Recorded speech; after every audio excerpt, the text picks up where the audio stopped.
Olá pessoal, estamos aqui novamente para dar continuidade ao estudo passado, de onde paramos. Essa vai ser a parte 2, sobre o estudo do anticristo que virá do Islã.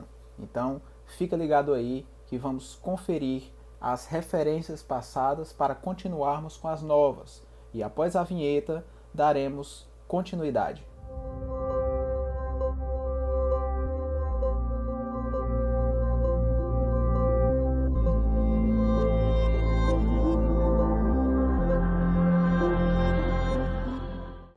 Vamos dar continuidade aqui, recapitulando as coisas que falamos no vídeo anterior rapidamente, para darmos prosseguimento e não perder o raciocínio, e assim entendermos melhor sobre esse assunto. Então nós comentamos aqui sobre o livro de Daniel, a qual ele diz que o povo do príncipe que há de vir destruirá a cidade e o santuário, ou seja, o povo a qual o anticristo vai governar virá destruir Jerusalém e o santuário. Isso aconteceu no ano 70. Então, como falamos no vídeo anterior, o povo não era o povo romano, mas sim os árabes, que eram provenientes da Síria, Turquia, Egito e outros lugares. Também é importante não esquecer de uma coisa. O apóstolo João diz na sua primeira carta, capítulo 2, verso 22, que o anticristo é aquele que nega o Filho e o Pai. Ou seja, que nega a divindade de Cristo, como Cristo sendo Filho de Deus.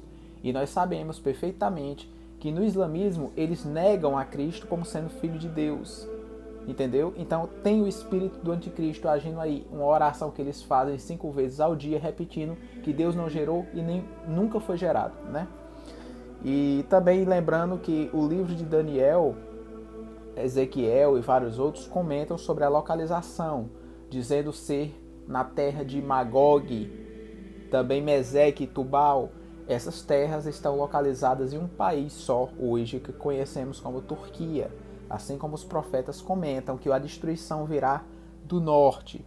Então, quando ele fala o príncipe que há de vir, quando ele fala o conselheiro vil, quando ele fala essas nomenclaturas de destruidor, assolador, filho de Belial, aquele negócio todo, ele está se referindo ao anticristo. São as nomenclaturas dadas a ele no Antigo Testamento. Também falamos sobre a questão dele adorar o Deus das forças, o Deus das fortalezas, ou seja, o Deus das tropas, das guerras. E é isso que é arduamente pregado no islamismo. E que ele também honra o Deus do ouro, da prata, das pedras preciosas. Fala muito sobre essa região ser uma grande representante do marfim, da seda e de muitos outros utensílios valiosos. E nós sabemos que é justamente esses povos que possuem o monopólio majoritário desses produtos. Comentamos também acerca da origem do anticristo ser, segundo o profeta Naum, da cidade de Nínive. Ele diz: de ti, Nínive, sai um homem que maquina o mal contra Deus, que é o conselheiro vil, né? Você dá uma olhada lá no nosso vídeo passado e confere a localização e a explicação geográfica disso. Também falamos sobre a questão dos dados do trono de Satanás, onde está localizado aqui na Terra. O apóstolo João, ao comentar sobre a igreja de Pérgamo, no Apocalipse, se eu não me engano, capítulo 2, verso 13, ele fala da igreja de Pérgamo, já iniciando assim: bem sei onde estás, no trono de Satanás. Ele está colocando a igreja localizada na Turquia como sendo o reino do anticristo. Ele fala que o anticristo ele terá um Deus, ele adorará um Deus, porém um Deus a qual seus pais não conheceram. E nós falamos aqui que os pais dos povos árabes, na verdade, é justamente Abraão, através da sua descendência de Ismael, seu filho, e de seu neto Esaú, que se vocês conferirem, lá na frente, em Gênesis 28, verso 9, você percebe que eles dois tiveram filhos de junções de suas filhas. Esaú, por exemplo, teve junção com filhas de Ismael. e vai gerando vários outros povos, juntamente com filhos específicos de Ismael. E esses povos vão originar justamente o povo do príncipe que há de vir. Dá uma olhada na genealogia. Você vai conferir também no livro de Salmos 120, verso 5, a palavra Quedar, que é justamente a localização de Meseque, que são os filhos de Meseque, que está na Turquia. Quando você olha o conselheiro vil, ele é citado como assolador / destruidor. Então, assolador, quando você vai na transliteração do hebraico, a sonoridade da palavra, ela tende a parecer com Alá. A gente comentou que ele não teria respeito ao amor das mulheres, e a gente sabe que é uma característica peculiar do islamismo, não dar direito algum às mulheres, tratá-las com inferioridade. Todo mundo percebe isso. Ninguém pode se esquecer de uma coisa: não espere cair revelação do céu. O próprio Daniel e o apóstolo Paulo falam que tiveram que estudar nos livros das profecias para saber e entender certas coisas. Você pode conferir no livro de Daniel, capítulo 9, verso 2, que ele foi fazer saber nos livros. E que o apóstolo Paulo, em Efésios 3, verso 4, também vai falar que usou livros para saber. Então, lembrando, estude bastante a respeito das profecias.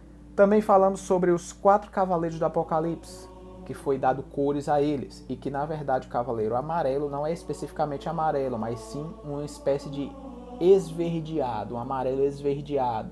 Então pode-se dizer que é um verde, que significa a putrefação da morte, que é o último cavalo.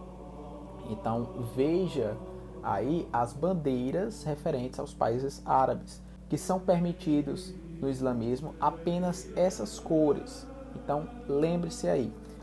Mais na frente nós vamos comentar sobre alguns temas, mas hoje vamos abordar rapidamente a genealogia que vem dos edomitas e dos ismaelitas, que vão gerar esses povos árabes. É interessante lembrar que ele usa arco. Veja que Gênesis 21, verso 20, Ismael, o pai dessas gerações árabes, ele usava arco e flecha. Quando você vai para o anticristo, em Ezequiel 39, 23, fala que ele está usando arco, também simbólico. Quando você vai para o livro de Apocalipse e vai procurar o primeiro cavaleiro do Apocalipse, que representa a chegada do anticristo, vindo para vencer, seguido de guerra, fome e morte, ele está trazendo na sua mão um arco. Então tem a mesma representatividade. Tudo se encaixa dessa forma. Uma característica peculiar do islamismo é que a infidelidade é punida com decapitação. E no livro de Apocalipse, capítulo 20, verso 4, fala que o apóstolo João viu uma grande multidão que estava lá nos céus, que tinham vindo de uma grande tribulação e que haviam sido decapitados por causa de Cristo. E é justamente isso que o Alcorão fala. Eu vou tirar um tempo para ler frases do Alcorão, mostrar que não é falta de boa interpretação. Literalmente o Alcorão manda decapitar, manda torar os dedos, manda açoitar, manda fazer muitas coisas. É algo literal. Então quando você vê esses radicais, eles não estão sendo radicais. Eles estão sendo apenas cumpridores do Alcorão. As profecias dizem que ele vai ser um governante de um império que já existiu no passado, que morreu e vai renascer. Se você vê, esse império traz características da Babilônia, que foi considerado o primeiro império ainda. Observe essas fotos que você está vendo. Essas fotos são dos deuses babilônicos, da simbologia da crença babilônica. Agora observe essas fotos da crença no Islã, dos muçulmanos, das mesquitas. Observe só a coincidência. Observe no Egito Observe o bezerro de ouro adorado pelos israelitas, o catolicismo. A Bíblia diz que esse império é a mãe de todas as meretrizes, das prostitutas, porque dela provém toda essa idolatria. Então, não são coisas diferentes, são apenas evoluções da mesma coisa. Se você percebeu, o Império Romano não era um império que destruía as culturas, ele preservava as culturas. Não era um império que impunha a sua língua, ele deixava a língua regional viver. Ele não destruía os monumentos arquitetônicos, eles deixavam em pé. Mas o islamismo é diferente. Onde eles chegam, eles destroem as igrejas, destroem os templos judaicos, as sinagogas, qualquer coisa, até a língua eles mudam o calendário, eles mudam tudo. Literalmente eles destroem a cultura. Eles não têm respeito algum por isso. Então, vejam bem. Quando Daniel fala no capítulo 2, do verso 40 ao 43, ele vai dizer que esse reino é de ferro e no final vai ser ferro e barro, porque ele vai ser rígido, vai ser duro. Característica também que ele vai dizer que é o império que vai destruir, esmiuçar tudo. Então é uma besta que destrói tudo, que é uma característica também do Islã. Tudo que não for deles é destruído. Raríssimas coisas não foram destruídas por eles. E o que não foi destruído, eles transformaram, adaptaram para o Islã, que é o que você está vendo agora. A igreja de Santa Sofia, que fica na Turquia, na verdade era uma igreja católica bizantina e que eles não destruíram milagrosamente porque acharam que era uma obra arquitetônica maravilhosa, mas adaptaram ela inteira para o Islã, colocando seus símbolos. Então, o que eles não destroem, que é raro, acabam mudando, que é uma característica do reino do anticristo, porque está escrito que ele mudará os tempos e a lei de Deus, ou seja, tudo que ele toca, o que ele não destrói, ele muda. Muitas pessoas têm me perguntado se ele vai governar o mundo todo. Não, ele não vai governar o mundo todo. Muitos países do mundo vão guerrear contra ele, né? Ele não vai conseguir atingir todo o planeta. Nenhum rei atingiu. Nenhum império passado, romano, babilônico, nenhum deles atingiu. Somente Cristo poderá governar o mundo todo. Satanás não vai ter absoluta governança mundial. Veja os 10 chifres citados por Daniel, por João. Veja os pés de ferro e de barro. Já demonstram isso. Por quê? Porque o reino será forte por um lado e fraco por outro. Quando você vê as batalhas do anticristo no Antigo e no Novo Testamento, significa que ele tem oposição. Se ele não tivesse países contra ele, não haveria guerra. Está havendo guerra justamente porque tem países que vão se voltar contra ele. Uma outra característica é que dentro dos seus próprios súditos, dos seus servos, vai haver pessoas que vão traí-lo, que vão se voltar contra ele. Você observa que são 10 chifres, mas deles vai ter 3 que o anticristo vai derrubar. Ou seja, vai derrubar porque não vão estar de acordo com ele. Ou seja, ele vai ter oposição até mesmo dentro do próprio império dele. Isso mostra que o reino, sendo parte de ferro, parte de barro, por um lado vai apoiá-lo, mas por outro, não. Então vai ser um reino forte e fraco ao mesmo tempo. Porque como o próprio Daniel explica, o ferro e o barro estão juntos, mas não se misturam. Eles não vão poder se misturar. Eles não vão poder se unir. Eles vão estar ali laçados por um contrato, mas jamais vão dar as mãos. No livro de Daniel, capítulo 11, verso 44, você vê que o anticristo se assusta e se espanta com coisas que vão vir do norte e do leste, significando que tropas provavelmente vão vir contra ele. E ele levanta as suas tropas e vai pelejar contra elas. É preciso você saber fazer a distinção e a interpretação do que é besta, de quais são essas bestas, o que é que representa as cabeças dessa besta e o que é que representa os chifres nessas cabeças. Então tem toda uma complexidade aí para ser montada. Muita gente diz que ele vai governar o mundo todo porque está escrito que vai ser imposto essa marca sobre todo povo, tribo, língua e nação. Aí dizem, está vendo? Ele vai colocar no mundo todo, sobre todos os povos, tribos, mas espera aí. Você tem que lembrar que isso é só uma figura de linguagem. É uma figura de linguagem chamada sinédoque. Eu vou dar um exemplo. Quando você diz que o país inteiro chorou, não quer dizer que todas as pessoas do país choraram, mas quer dizer que pessoas de toda a nação acabaram chorando, mas não cada uma delas. Ok? Então essa figura de linguagem representa isso. Quando diz o presidente morreu e todo o povo chorou, não quer dizer que o país inteiro chorou, mas sim várias pessoas de todas as partes do país. Quer dizer uma completude, não a totalidade. Quando ele diz que todo povo, tribo, língua e nação vai ter essa ordenança, não quer dizer que o mundo inteiro vai, ok? Mas quer dizer uma completude, uma totalidade regional, não mundial.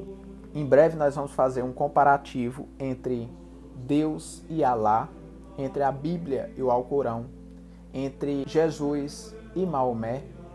Para quem não sabe, na cultura religiosa do Islã, eles esperam um salvador, mas eles também esperam um anticristo. Esse salvador deles, eles chamam de Imam Mahdi, e ele tem umas características muito peculiares do anticristo.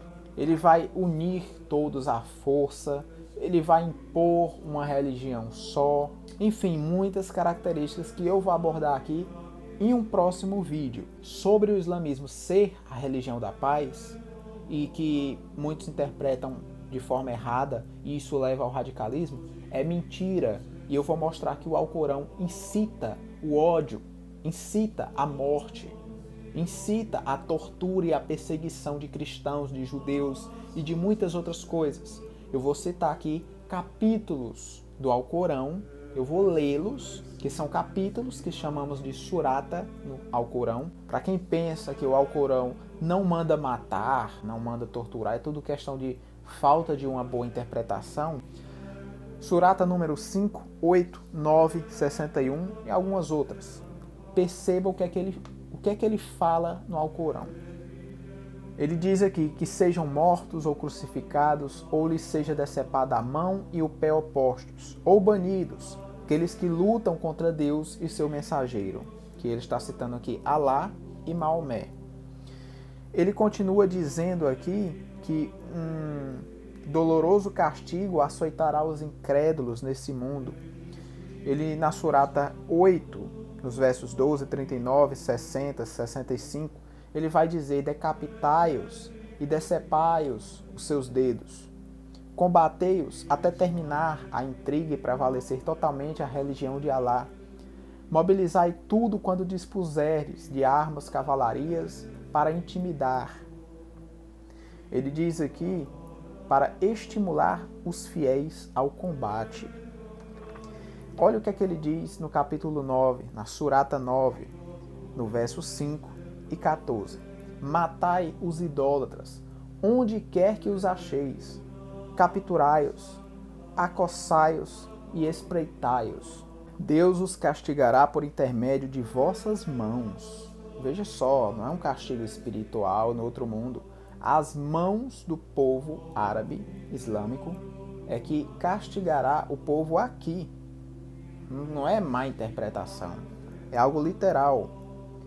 Ele diz aqui que eles devem sacrificar os seus bens e pessoas em prol da fé. Ele diz: combatei os vossos vizinhos incrédulos, para que sintam a severidade em vós. Ele fala na surata 61, 4 e 9, Deus aprecia aqueles que combatem em fileiras. São muitos os versos que eu tenho aqui e que eu vou citar futuramente, mas isso já deu uma noção para você do que é o anticristo islâmico, do que é o Alcorão, do que realmente pensam. Então, fica ligado aí que em breve vamos trazer muitos outros temas. Vamos fazer a comparação do anticristo islâmico com esse Messias que eles tanto esperam, chamado Imam Mahdi, que na verdade é o anticristo do nosso cristianismo. A marca da besta também está lá e nós vamos falar sobre ela, onde ela está, qual é o seu cálculo, qual é o seu símbolo, onde ela vai ser colocada. E no próximo vídeo vamos ter um extenso assunto para que você entenda melhor esse tema. Então, ficamos por aqui hoje e nos vemos na próxima semana.